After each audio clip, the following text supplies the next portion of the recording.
Stories have emerged from the largest massacre in U.S. history last month in Las Vegas, like the one about Hoosier Larissa Loy, who helped strangers make it out alive. And tonight we're hearing from another Hoosier who was there that night. In fact, later he invited our Andrea Moorhead to come out to Las Vegas with him as he returned to that city for the very first time. Must have been very emotional, Andrea. Indeed. In fact, Ann and John, Drew Coombs says that he's alive because of a split-second decision.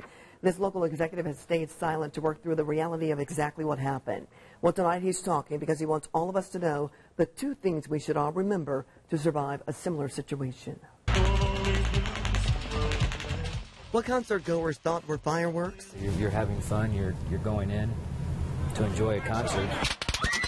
Was a hail of gunfire that seemed to never stop. It's a couple songs into it's when everything started. A local Hoosier was just steps away from the stage. Where everyone was running, just complete chaos everywhere.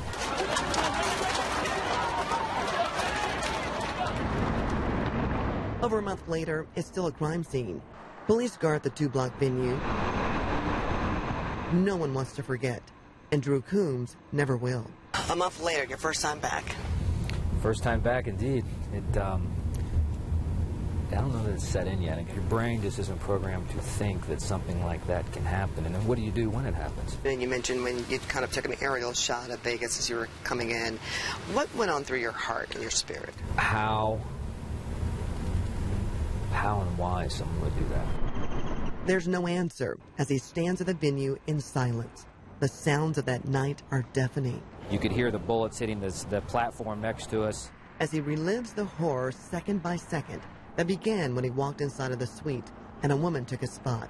A friend tells him the unthinkable. He says, I think the girl I was next to, who was in your spot, was just shot. And you thought?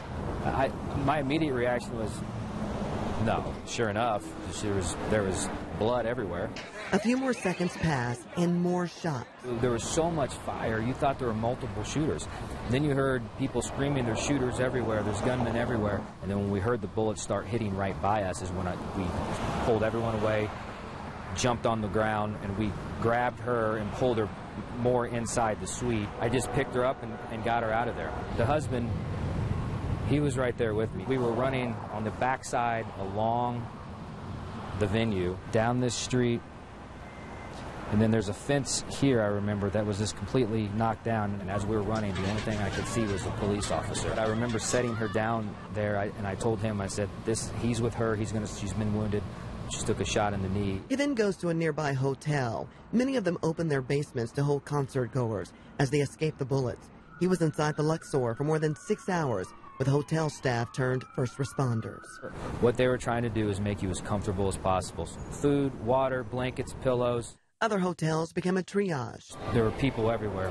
There were bodies just crowded around, injured people, just terrified people. As Drew left the next morning, he took this snapshot to the hotel, where one man changed everyone's lives forever, including the woman he helped save.